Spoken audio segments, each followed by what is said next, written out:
महाराष्ट्र में विधानसभा चुनाव को लेकर चुनाव की तारीखों का ऐलान कभी भी हो सकता है कि 14 तारीख को ही चुनाव की तारीखों का ऐलान कर दे चुनाव आयोग। इस तरह की खबरें लगातार चल रही थी, सभी की नजरें चुनाव आयोग पर टिकी हुई थी कि कब तारीखों का ऐलान होगा और सभी दल चुनावी रण में कूद चुके हैं, लगातार चुनाव प्रचार कर रहे हैं। यानी राज्य की सियासत पहले ही गरमाई हुई थी, लेकिन इसी बीच एक ऐसी घटना हुई जिसने राज्य की जनता के दिल में दहशत पैदा कर दी है। सवाल खड़े कर दिए एनडीए सरकार पर कि जब आपके ही नेता महाराष्ट्र में सुरक्षित नहीं है तो आम जनता का क्या होगा। अब विपक्ष इस मामले को लेकर लगातार हमलावर हो गया है। यानी कहा जा सकता है कि चुनाव से पहले महाराष्ट्र की सियासत में भूचाल आ गया है। बाबा सिद्दीकी की जिस तरह से जान गई, जिस तरह से दशहरा के दिन एक जश्न के माहौल के बीच में बाबा सिद्दीकी के घर के पास ही उनके ऊपर हमलावरों ने हमला किया और उसके बाद उनकी जान चली गई, जिसके बाद से सियासत गरमाई हुई है। विपक्ष लगातार हमलावर है और यहां तक कि अब देवेंद्र फडणवीस से सीधे सीधे इस्तीफे की मांग हो गई है। यानी जो चुनाव पे बीजेपी का फोकस था, एनडीए का जो फोकस था, अब कहीं ना कहीं बीजेपी और एनडीए सरकार बैकफुट पर नजर आ रही है। तो कैसे चुनाव से पहले बुरी तरह घिर गई है बीजेपी और एनडीए सरकार, इसी पर हम अपनी स्पेशल रिपोर्ट में करेंगे चर्चा। नमस्कार, मैं हूं अंशिता। तो कैसे विपक्ष हमला कर रहा है बाबा सिद्दीकी की जान जाने के बाद एनडीए सरकार पर, क्या क्या सवाल उठा रहा है, क्या क्या जो है आरोप लग रहे हैं सरकार पर, इस पर चर्चा करेंगे। लेकिन पहले हम घटना को जान लेते हैं जिसने महाराष्ट्र की सियासत पे इतना जो है गरमा दिया है और एनडीए सरकार पर इतने सवाल खड़े कर दिए हैं। दरअसल मुंबई में एनसीपी अजीत गुट के नेता बाबा सिद्दीकी की जान चली गई। खास बात यह है कि सिद्दीकी को वाइस सिक्योरिटी मिली हुई थी, लेकिन घटना के वक्त उनके साथ कोई कांस्टेबल मौजूद नहीं था। यह अपने आप में सोचने वाली बात है कि आखिर ऐसा क्यों था। स्ट्रीट लाइट्स और सीसीटीवी भी बंद थे। ये बड़े सवाल खड़े करती है कि आखिर ये स्थिति क्यों थी मुंबई जैसे शहर में, और उसमें भी एक पॉश इलाके में इस तरह की स्थितियां होना कहीं ना कहीं पूरी तरह से एनडीए सरकार की कार्यप्रणाली पर सवाल उठाती है। और इसी वजह से अब एनडीए सरकार बहुत ही बुरी तरह फंस गई है। बहुत ज्यादा सवाल सरकार पर खड़े हो रहे हैं, कानून व्यवस्था पर सवाल खड़े हो रहे हैं और सुरक्षा व्यवस्था पर सवाल खड़े हो रहे हैं। वहीं आपको बता दें कि जानकारी जो मिली है उसके मुताबिक बांद्रा के खेर नगर में, जो एक बेहद पॉश इलाका माना जाता है, वहां पर करीब 9:30 बजे विधायक बेटे जीशान के ऑफिस के बाहर 3 बदमाशों ने फायर कर दी। मतलब आपको बता दें कि बाबा सिद्दीकी के बेटे जीशान खुद विधायक हैं और उन्हीं के ऑफिस के बाहर इस तरह की जो है घटना को अंजाम दिया। तो अभी ये मामला जिस तरह से अचानक से घटना हुई है उसने सवाल खड़े कर दिए हैं। सुरक्षा व्यवस्था पर जो है एनडीए सरकार बुरी तरह घिर गई है, क्योंकि एनडीए की सरकार है। 2022 के बाद से एनडीए में जो है अजीत पवार गुट, शिंदे गुट और बीजेपी तीनों मिलकर सरकार चला रहे हैं। बड़े बड़े दावे करते हैं और जनता की सुरक्षा के दावे करते हैं, महिला की सुरक्षाओं की बात करते हैं। इस तरह की जो दावे किए जा रहे हैं सरकार की तरफ से, और इसी बीच चुनाव से ऐन पहले इस तरह की घटना हो जाना राज्य में, और राज्य में भी मुंबई जैसे बड़े शहर में, पॉश इलाके में। और उससे भी बड़ी बात यह कि ये एनडीए के ही नेता थे बाबा सिद्दीकी। आपको बता दें कि इनका लंबा राजनीतिक इतिहास रहा है। कांग्रेस में हुआ करते थे, कांग्रेस के बाद लोकसभा चुनाव से ठीक पहले अजीत गुट वाली एनसीपी में ये शामिल हुए थे। और क्योंकि राज्य में इस समय एनडीए की सरकार है, ऐसे में एनडीए के नेता के ऊपर इस तरह हमला हो जाना, उसकी जान चले जाना, इस तरह से सरकार पर कहीं ना कहीं सवाल खड़े होते हैं। सरकार कटघरे में खड़ी हो गई है। विपक्ष इस मुद्दे को खूब बुना रहा है और सबसे बड़ा सवाल जो उठ रहा है सरकार पर वो ये कि जब इनके अपने ही नेता इनके राज्य में सुरक्षित नहीं है, इनके राज्य में चैन की सांस नहीं ले सकते, खुलकर नहीं घूम सकते, तो फिर आम जनता की सुरक्षा आखिर कैसे आम जनता राज्य की कमान इस सरकार के हाथ में दोबारा सौंपने के बारे में सोचे। इस तरह के विपक्ष की तरफ से आरोप लगाए जा रहे हैं। विपक्ष जमकर हमला बोल रहा है, एक के बाद एक विपक्षी नेताओं के बयान आ रहे हैं। संजय राउत ने तो सीधे तौर पर देवेंद्र फडणवीस से इस्तीफे की मांग कर डाली है। वहीं प्रियंका चतुर्वेदी का भी बयान आया है। और सबसे बड़ी बात यह है कि क्योंकि मुंबई को देश की आर्थिक राजधानी भी कहा जाता है, इस लिहाज से मुंबई पर सभी की नजरें टिकी रहती हैं। मुंबई की सुरक्षा व्यवस्था की चर्चा पूरे देश में होती है और अभी तक तो यह दावा किया जाता था कि मुंबई में रात में कितने भी बजे लड़कियां खुलेआम घूम सकती हैं, बिना किसी डर के घूम सकती हैं। लेकिन आज की जो स्थिति है, एनडीए सरकार में महाराष्ट्र की जो स्थिति है या मुंबई की जो स्थिति है वो ये कि रात तो छोड़िए, दिन में लड़कियां तो छोड़िए, उनके खुद के नेता सुरक्षित नहीं है। क्योंकि इससे पहले जो है सलमान खान के घर पर फायरिंग का मामला आया था,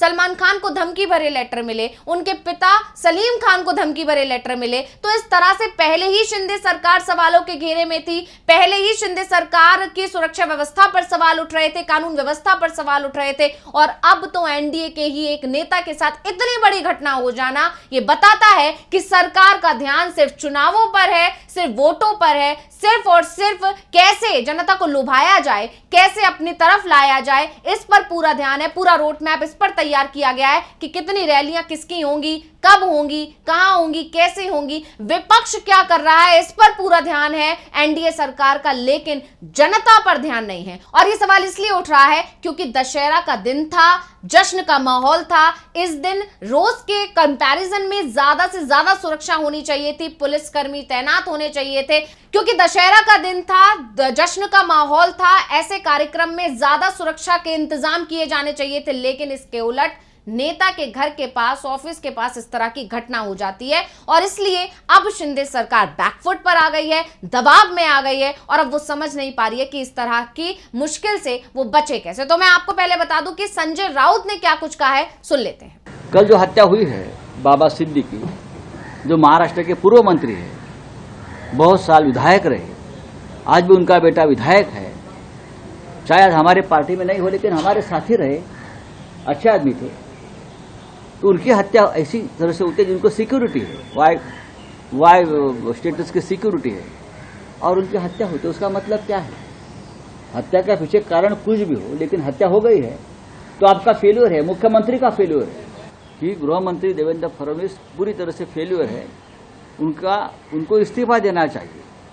लेकिन बात आगे बढ़ चुकी है, अब इस्तीफा नहीं, राज्यपाल ने, गवर्नर ने हस्तक्षेप करके देवेंद्र फडणवीस को गृह मंत्री पद से हटाना चाहिए। संजय राउत ने सीधे सीधे कह दिया है कि अगर फडणवीस खुद से इस्तीफा नहीं दे रहे हैं तो अब स्थितियां ऐसी बन चुकी है कि राज्यपाल को उनसे इस्तीफा ले लेना चाहिए। यानी साफ साफ उन्होंने कहा है कि फडणवीस को इस्तीफा देना अब जरूरी हो गया है, उनसे राज्य नहीं संभल रहा है। आपको बता दें कि इसमें भले ही सरकार एनडीए की है, लेकिन सबसे ज्यादा सवाल फडणवीस पर इसलिए उठ रहे हैं क्योंकि फडणवीस गृह मंत्रालय संभाल रहे हैं और सुरक्षा व्यवस्था की जो जिम्मेदारी होती है वो गृह मंत्रालय के पास ही होती है। ऐसे में इस तरह की घटना हुई है तो इस्तीफे की मांग फडणवीस से की जा रही है। अब ये फडणवीस के लिए बहुत बड़ी बात है क्योंकि फडणवीस जो है खुद को सीएम फेस प्रोजेक्ट कर रहे हैं। बीजेपी की तरफ से लगातार ये दिखाने की कोशिश की जा रही है कि महाराष्ट्र में जो भी हुआ है वो फडणवीस की वजह से हुआ है। ऐसे में उनके ऊपर इस तरह के आरोप लगना कि उनसे गृह मंत्रालय नहीं संभल रहा है, उनकी छवि पर एक बड़ा डेंट है। तो इस तरह से यहां पर बीजेपी पूरी तरह बैकफुट पर नजर आ रही है, बीजेपी ज्यादा बुरी घिर गई है। ये स्थितियां बीजेपी के लिए ज्यादा खतरनाक साबित हो रही हैं। वहीं इस पूरे मामले को लेकर राहुल गांधी ने भी ट्वीट किया है। राहुल गांधी ने उसमें घटना पर जो है दुख जताया है। राहुल गांधी ने अपने ट्विटर हैंडल से लिखा, बाबा सिद्दीकी जी का दुखद निधन चौंकाने वाला और दुखद है। इस कठिन समय में मेरी संवेदनाएं उनके परिवार के साथ हैं। ये भयावह घटना महाराष्ट्र में कानून व्यवस्था की पूरी तरह ध्वस्त होने को उजागर करती है। सरकार को जिम्मेदारी लेनी चाहिए और न्याय मिलना चाहिए। यानी राहुल गांधी ने बहुत ही दुख जताया है और दुख जताने के साथ ही न्याय की बात की है। इसी के साथ मल्लिकार्जुन खड़गे ने भी इस घटना पर सरकार पर निशाना साधा, एनडीए सरकार पर। क्या कुछ बोले हैं पहले सुन लेते हैं। हमने तो ओपनली बोला आपको, लॉ एंड ऑर्डर वहाँ पर ठीक नहीं है और वो लोग उनको मुझे जान को खतरा है बोलने के बावजूद भी अगर पुलिस उसका रक्षण नहीं करता है तो ये बहुत बड़ा एक लैप्स है एडमिनिस्ट्रेशन के तरफ से। वहीं इमरान प्रतापगढ़ी का भी बयान इस मामले को लेकर आया है। क्या कुछ बोले हैं सुन लेते हैं। ये बहुत बड़ा सवाल है कि अगर ऐसे व्यक्ति की भी हत्या हो सकती है, बाबा सिद्दीकी जैसे व्यक्ति की हत्या हो सकती है, जो वेल कनेक्टेड है, जो हाई प्रोफाइल है, जिसको सुरक्षा है, जो सरकार में है, महाराष्ट्र सरकार का हिस्सा है, जो अगर वो व्यक्ति सुरक्षित नहीं है तो फिर मुंबई में, महाराष्ट्र में सुरक्षित कौन है? शिंदे सरकार से, देवेंद्र फडणवीस जी की सरकार से सीधे मेरा सवाल है कि अगर आप अपने इतने हाई प्रोफाइल नेता की सुरक्षा नहीं कर सकते तो आम मुंबईकर की सुरक्षा क्या करेंगे आप? बहुत शर्मनाक घटना है ये, और उस पे सरकार का व्यवहार कि 15 दिन पहले मीडिया के सूत्र ही बता रहे हैं कि धमकी मिली, धमकी के बाद हत्या हो रही है, तो ये तो बहुत ही शर्मनाक है महाराष्ट्र सरकार के लिए। प्रियंका चतुर्वेदी का भी इसी बयान इसी तरफ इशारा करता है कि सरकार से महाराष्ट्र नहीं संभल रहा है, तो ऐसे में आने वाले समय में इस सरकार को जनता को रिपीट नहीं करना चाहिए। इसके अलावा क्योंकि मैंने आपको कहा कि ये मामला महाराष्ट्र से जुड़ा था, महाराष्ट्र पर सभी की निगाहें होती हैं, ऐसे में ये जो घटना हुई और सबसे बड़ी बात ये है कि एक बड़े नेता की जान चली गई है, ऐसे में इस मामले ने सिर्फ महाराष्ट्र की राजनीति को ही नहीं बल्कि पूरे देश की राजनीति को गरमा दिया और इसको लेकर तेजस्वी यादव का भी बयान आया है। क्या कुछ बोले हैं, सुन लेते हैं। देखिए, काफी दुखद घटना है। कल हम लोगों को जानकारी मिली इसकी कि उनकी हत्या कर दी गई है। इस दुख के घड़ी में उनके परिवार और परिजनों से हम लोग पूरी संवेदना है और दुख के घड़ी में उनके साथ खड़े हैं। चाहेंगे कि और भी एक आध जो अपराधी बचे हैं या इसका जो मास्टरमाइंड है वो जल्द से जल्द जो है पकड़ा जाए।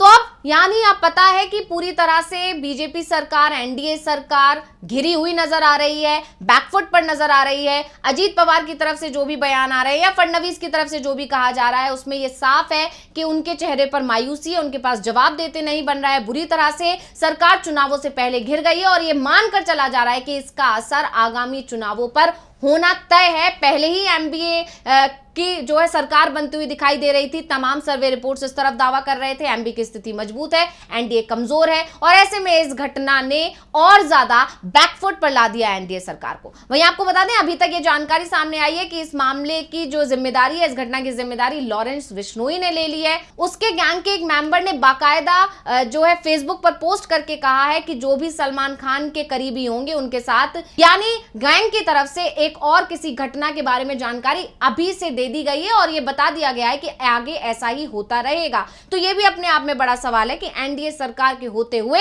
अपराधियों के, बदमाशों के हौसले इतने बुलंद कैसे हो रहे हैं। वहीं आपको बता दें, इस पूरे मामले को लेकर जो सामने आ रही है जानकारी वो ये, हरियाणा और यूपी के शूटर्स ने जो है जान ली थी। सभी शूटर्स को अरेस्ट कर लिया गया है और एक शूटर हरियाणा और 2 उत्तर प्रदेश के बहराइच के बताए जा रहे हैं। ये 40 दिन से मुंबई में ही ठहरे हुए थे, सिद्दीकी के घर के आसपास और बेटे के ऑफिस की रेकी कर रहे थे। सूत्रों के मुताबिक ऑटो से ये तीनों शूटर्स आए, 2 बंदूकों से 6 राउंड की फायरिंग की। इनमें बाबा को 3 गोलियां लगी, 2 गोलियां उनके पेट और एक सीने पर लगी। तीनों ने मुंह पर रुमाल बांधा हुआ था और यह भी दावा किया जा रहा है कि उनके बेटे भी निशाना थे, लेकिन वो किसी वजह से बच गए। यानी पूरे मामले में एनडीए सरकार पर सवाल उठ रहे हैं। अब देखना होगा इस मामले को लेकर एनडीए सरकार क्या करती है, कैसे खुद को बचाती है। तो इस रिपोर्ट को लेकर आपका क्या कहना है, हमें कमेंट करके अपनी राय जरूर दीजिएगा। इसी के साथ मुझे दीजिए इजाजत। देखते रहिए डीवी लाइव। नमस्कार।